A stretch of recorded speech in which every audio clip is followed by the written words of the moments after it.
20 bölüm. Дандан Беершебага чейинки аймактарда жана Гилат жеринде жашаган Исраилдин баардык уулдары бүт жамаат теңирдин алдына Миспага бир кишидей чогулушту. Баардык эл башчылары, Исраилдин баардык уруулары, кылычыңгындан suuruган 400 000 жөө аскер Кудайдын элинин чогулушуна келишти. Бенжамин уулдары Исраил уулдарынын Миспага келгенин угушту. Исраил уулдары: "Айткыла, бул жаман иш кандайча болду?" деп сурашты. Өлгөн аялдын күйөөсү Леби мындай деп жооп берди: "Мен күң аялым менен Бенжаминдин Гиба шаарына түнөгөнү келген элем. Ошондо Гибанын тургундары мага каршы көтөрүлүп, мен түнөгөн үйдү түн ичинде курчап алышты. Алар мени өлтүргүсү келишкен эле. Алар менин күң аялымды кордошту. Ал өлүп калды. Мен күң аялымды алып барып кескилеп, Исраилга караштуу баардык дубандарга жөнөттүм. Анткени алар Исраилда мыйзамсыз, жийиркеничтүү иш кылышты. Исраил уулдары, баардыгыңар ушул жерде турасыңар. Бул ишти талдап, ушул жерде чечкиле."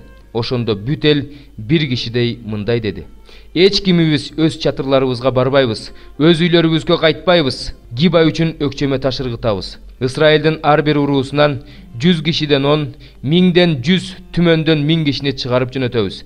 Алар Бенжаминдин Гибасын Исраилда кылган жийиркеничтүү иш үчүн жазалаганы бара турган элге азык алып барышат." Ошондо баардык исраилдыктар бул шаарга каршы бир кишидей топтолушту да Бенжамин уруусуна чабармандарды жөнөтүп мындай деп айттырышты: "Кандай жийиркеничтүү иш кылгансыңар? Гибадагы бузулган адамдарды чыгарып бергиле. Биз аларды өлтүрүп, Исраилдагы жамандыкты түп тамыры менен жок кылабыз." Бирок Бенжамин уулдары бир туугандарынын, Исраил уулдарынын үнүн уккулары келген жок. Анан Бенжамин уулдары Исраил уулдары менен согушуу үчүн өздөрү жашаган шаарлардан чыгып Гибага топтолушту. Ошол күнү өздөрү жашаган шаарлардан чыгып Гибага чогулуп, кылычыңгындан suuruган Бенжамин уулдары 26 000 киши болду. Булардан тышкары Гибанын өзүнөн 700 тандалган жоокер эсепке кирди. Бул элдин ичинен тандалган 700 киши сологой болгон. Алар салмоордон таш ыргытканда таамай тийгизген жоокерлер болчу. Бенжамин уулдарын кошпогондо исраилдыктардын кылычын кынынан suuruган жоокерлердин саны 400 000 болчу. Мунун баары согушка жөндөмдүү адамдар эле. Алар туруп Бейтелге барышты. Исраил уулдары Кудайдан: "Бенжамин уулдарына каршы согушту биздин арабыздан биринчи ким башташы керек?" деп сурашты. Теңир аларга: "Жүйүт баштайт" деди. Исраил уулдары эрте туруп стандары менен Гибанын жанына жайгашышты. Бенжамин уулдары менен согушуу үчүн Исраил уулдары тизилип Гибанын алдында турушту. Бенжамин уулдары Гибадан чыгышты. Алар ошол күнкү салгылашта 22 000 исраилдыкты сулатышты. Бирок Исраил эли кайраттанып, кечээги турган жерине кайра тизилип турду.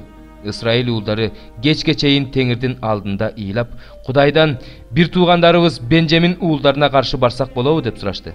Теңир аларга: "Баргыла" деди.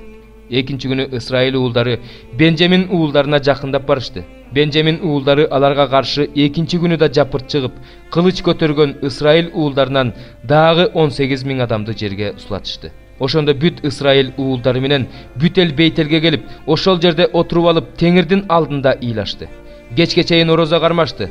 Теңирге арнап бүтүндөй өртөлүүчү курмандыктарды, тынчтык курмандыктарын чалышты.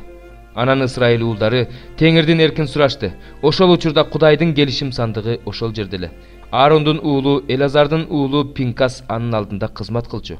Алар: "Бир туугандарыбыз Бенжамин уулдарына каршы барсак болобу?" деп сурашты. Теңир аларга: "Баргыла, эртең мен аларды силердин колуңарга салып берем" деди. Исраилдыктар Гибанын тегерегине буктурма коюшту. Исраил уулдары Бенжамин уулдарына каршы 3-чү күнү да бет алышты. Алар мурдагыдай эле Гибанын алдында тизилип турушту. Бенжамин уулдары шаардан чыгып аларга каршы бет алышты. Аларды мурдагыдай эле Бейтелге кетчү жолдо жана Талаа менен Гибага кетчү жолдо кырып салышты. Исраилдыктардан 30га жакын адам өлдү. Ошондо Бенжамин уулдары: "Алар мурдагыдай эле алдыбызда сулап жатышат" дешти. Исраил уулдары болсо: "Булардан качалы да шаарынан алыстатып, алагды кылып жолго алып чыгалы" дешти. Баардык исраилдыктар орундарынан туруп Баал тамарга тизилишти. Ошондо буктурмадагы исраилдыктар чыга калып Гибанын батыш тарабынан кол салышты. Исраилдин тандалган 10 000 жоокери Гибанын алдына келди. Ошондо катуу салгылаш болду. Бенжамин уулдары баштарына мүшкүл түшөрүн билишкен жок. Теңир Бенжамин уулдарын исраилдыктардын алдында талкалады. Ошол күнү исраилдыктар кылычыңгындан suuruган Бенжамин уулдарынан 25 100 адамды сулатышты. Бенжамин уулдары өздөрүнүн жеңилип калганын көрүштү. Ысрайылдыктар аларга жол бошотуп беришти, анткени алар Гибадагы өздөрү койгон буктурмага ишеништи. Буктурмадагылар болсо Гибага шашылыш кирип, бүт шаарды кылычтап кырды. Шарттуу белги беребиз деп ысрайылдыктар буктурмада жаткандар менен сүйлөшүп алышкан. Шаардан түтүн көтөрүлгөндө алар кол салышмак. Ошентип ысрайылдыктар согуш талаасынан чегине бергенде, Бенжамин уулдары кол салып, ысрайылдыктардын 30га жакын адамын өлтүрүштү да, булар мурдагы салгаштардагыдай эле алдыбызда сулап жатышат дешти. Ошол учурда шаардан түтүн көтөрүлдү. Бенжамин уулдары артын карашса, бүт шаарды түтүн каптап, түтүн асманга көтөрүлүп жатыптыр. Ысрайылдыктар кайра артка кайрылышты. Бенжамин уулдары эмне кыларын билбей калышты, анткени баштарына мүшкүл түшкөнүн көрүштү. Ошондо алар ысрайылдыктардан качып, чөлгө карай кеткен жолго түшүштү. Бирок качып кутула алышкан жок. Шаарлардан чыккан ысрайылдыктар аларды өлтүрүштү. Алар Бенжамин уулдарын курчап, Гибанын чыгыш тарабындагы Менухага чейин кууп барышты. Бенжамин уулдарынын 18 000 эр жүрөк адамы өлдү. Калгандары чөлдөгү Римон аскасына качышты. Ысрайылдыктар жол бою дагы 5000 адамды кырышты. Алардын артынан Гидомго чейин кууп барып, алардын 2000 адамын өлтүрүштү. Бенжамин уулдарынан ошол күнү бардыгы болуп, кылычын кынынан сууруган 25 000 жоокер кырылды. Алардын бардыгы эр жүрөк адамдар эле. Аман калган 600 адам чөлгө качып, Римон аскасына жашынды. Алар таштуу Римон тоосуна 4 ай корголошту. Ысрайылдыктар болсо Бенжамин уулдарына кайра кайрылып келишип, кылычтап кырышты да, шаардагы адам дебей, мал дебей, жолунан чыккандын бардыгын кырып, шаарларды өрттөп жиберишти. 24 бөлүм. 5 күндөн кийин башкы ыйык кызмат кылуучу Ханания аксакалдарды жана Тертул деген жактоочун алып башкаруучуга келди. Алар Павылга каршы арызданышты. Павыл чакыртылып келгенде Тертул аны мындай деп айыптай баштады. Улуу урматтуу Феликс, ушул өлкөдөгү тынчтык үчүн жана өзүңдүн камкордугуң менен ушул эл жакшы жашап жаткандыгы үчүн биз сага милдеттүү экенибизди ар убакта, бардык жерде ыраазычылык менен мойнубузга алабыз. Сени көпкө кармабайлы, өзүңө мүнөздүү болгон ырайымдуулугуң менен бизге бир аз кулак салып коюңду өтүнөм. Биз бул адамды коомдун тынчын алуучу, бүт дүйнө жүзүндө жашаган жүйүттөр арасында козголоң чыгаруучу жана назареттик жалган окутуунун өкүлү деп таптык. Ал ибадаткананы булгаганга да аракет кылды. Биз аны кармап алып өзүбүздүн мыйзамыбыз боюнча соттогон жатканбыз. Бирок миңбашы Луси келип, аны биздин колубуздан күч менен тартып алып сага жиберди. Анын айыптоочулары бизди да сага барууга буйруду. Аны айыптап жатканыбыздын себебин өзүнөн сурап бил. Жүйүттөр дагы кошулуп, ал жөнүндө айтылган сөздөрдүн баарын туура деп ырасташты. Башкаруучу кол менен белги бергенде Павыл мындай деп сүйлөй баштады. Сенин бул элге көп жылдан бери сот жүргүзүп келе жаткандыгыңды билгендигимден улам, мен өз ишимди эркин коргой аламын. Өзүң билип алсаң болот, Кудайга табынуу үчүн Иерусалимге келгениме 12 күндөн аш элек. Ыйык жайда болобу, синагогада болобу, шаарда болобу, алар менин бирөө менен талашып тартышканымды же эл арасында козголоң чыгарганымды көрүшкөн жок. Азыр койгон айыптарын да далилдей алышпайт. Бирок алар жалган деп эсептеген окутуу боюнча мен чын эле ата-бабаларымдын Кудайына кызмат кыларымды, Тооратта жана пайгамбарлар китебинде жазылгандын бардыгына ишенеримди сенин алдыңда мойнума алам.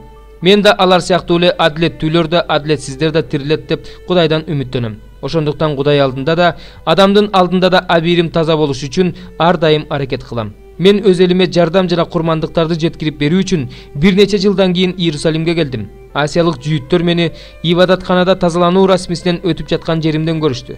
Жанымда эл жок болчу. Эч кандай ызы чуу да болгон эмес. Эгерде ошол асиялык жүйүттөрдүн мага карата нааразычылыгы болсо, андалар сенин алдыңа келип мени айыптоолору керек эле. Же болбосо бул жердегилер да Синедриондун алдында турганымда менден кылмыш табышкан болсо, анда айтып беришсин. Болгону мен алардын арасында турганымда үнүмдү катуу чыгарып, силер мени бүгүн өлгөндөрдүн тириле тургандыгы жөнүндө окутуу үчүн айыптап жатасыңар дегем. Муну укканда бул окутуу жөнүндө толук маалыматы бар Феликс аларга мен силердин ишиңерди миңбашы Луси келгенде териштирем деп тергөө ишин кийинкиге калтырды. Жүз башыга болсо Павылды камакка алууну, бирок кысымга албоону жана жакындарынын эч биринин ага кам көрүп туруусуна же келүүсүнө тыюу салбоону буйрук кылды. Бир нече күндөн кийин Феликс өзүнүн жүйүт аялы Друзила менен келди да Павылды чакыртып алып, Машаяк Исага болгон ишеним тууралуу укту. Павыл адилеттик, өзүн өзү тыюу жана келечектеги сот тууралуу айта баштаганда Феликсти коркунуч басты. Ошондуктан ал азыр бара бер, убакыт болгондо өзүм чакыртып алам деди. Ошол эле учурда Феликс Павылдан бошонуш үчүн акча берет деп үмүттөнгөндүктөн аны тез-тез чакыртып алып сүйлөшүп турду. 2 жылдан кийин Феликстин ордуна Поркий Фест келди. жүйүттөргө жаккысы келген Феликс Павлды түрмөдө калтырды.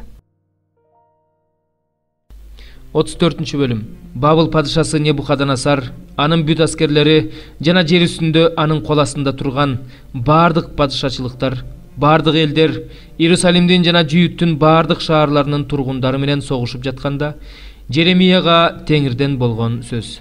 Исраилдин Кудай Теңири мындай дейт. Бар, Жүйүт падышасы Сидкияга мындай деп айт. Теңир мындай дейт.